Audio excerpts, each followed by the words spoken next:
Hey everyone, and happy Halloween! Now, this isn't a holiday I really celebrate, but I just finished playing a horror game, so I'll pretend that I plan this to be a Halloween special in spite of starting it a few months ago.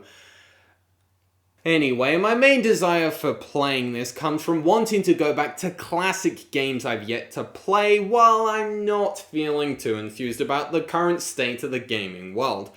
It should be fun to discuss my personal experiences of discovering these acclaimed titles for the first time, and Resident Evil 4 is certainly known to be a classic, so here's my look over of it.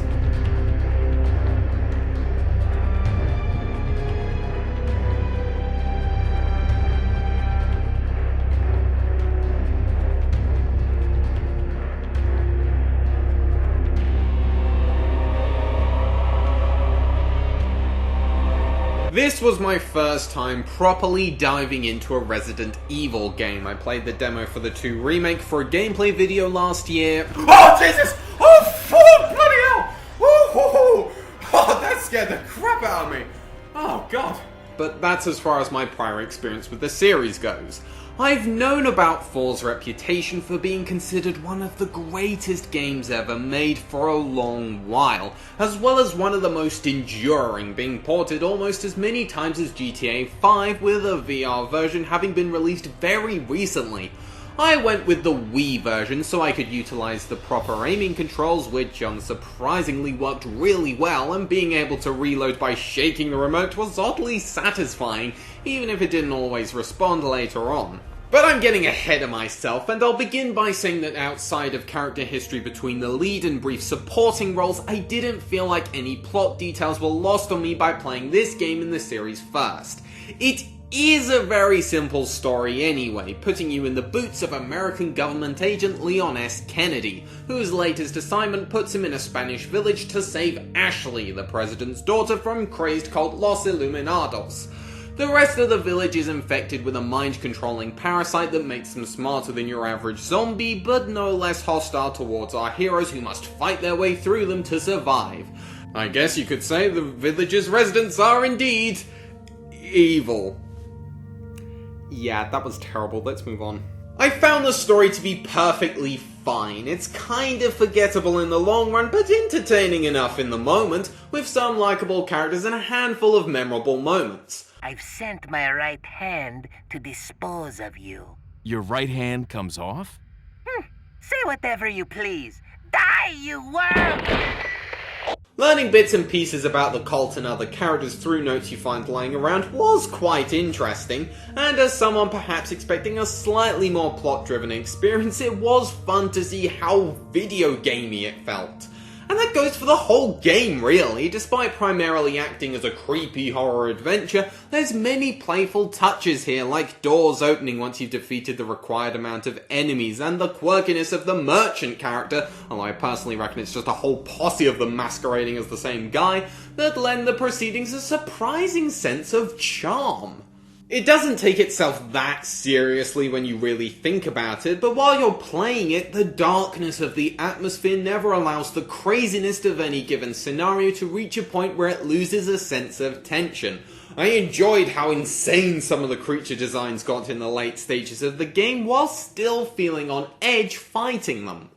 Being tied to a genre like horror also allows some of the mechanics, which have the potential to feel outdated now, hold up as part of the experience. Leon always has his back to the screen, and if you attempt to move in left or right, he turns to face that direction, where you then tilt forward on the stick to make him move. So when you're running away from an enemy but need to turn to be able to aim and shoot, it takes a little longer than it would in an ordinary modern title. The lack of a dodge button might feel a bit clunky, but I think needing to acclimate properly before facing your opponent head on actually heightens the suspense of the situation. A similar thing with the wonky sniper controls. Well, maybe that's giving them too much credit. I didn't really use rifles for the majority of the experience because it is quite hard to aim accurately with the stick controls. But then Capcom do something very clever when introducing the Regenerators, the most unsettling enemy type in the game. These guys have specific weak spots that are invisible without the thermal scope. You can, and I did get lucky once by shooting it a crap ton, but the most efficient way to beat them is to use the sniper to highlight where to shoot. Now you can't move while operating any weapon, which isn't annoying like it sounds like it would be and adds to the whole reorientating thing I was on about earlier. So when you fight the regenerators, these creepy things you'd much rather attack from a safe distance are easier fought looking at them up close and with an awkward control scheme that lets them edge ever closer to you while you try and shoot. As a piece of horror gameplay, it's really well done and effective. And aside from my backhanded compliments, the basic action still plays really well and is quite a bit of fun. The violence is suitably ugly, and it's neat how shooting can yield different reactions from the enemy depending on where you shoot them. It feels satisfyingly frantic to get them on the floor and hit them with your knife before they can get back up. And kicking someone whose body whacks into others, that's good fun.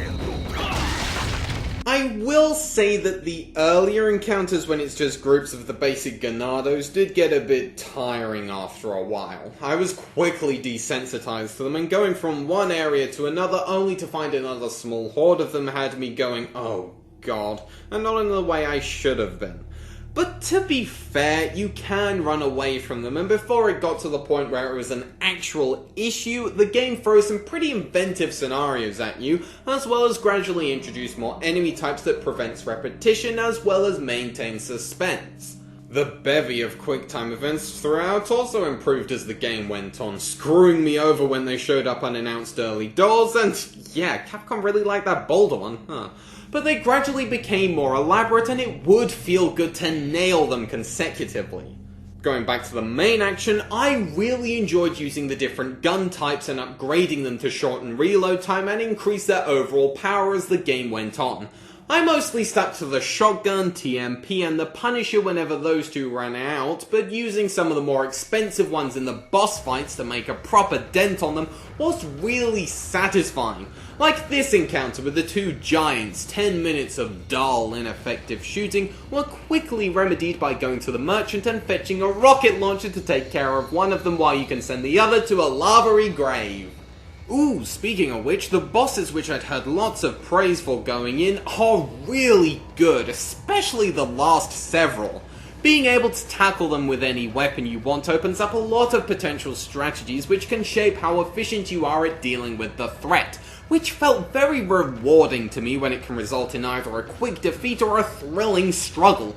They're some of the most memorable sequences in the whole game.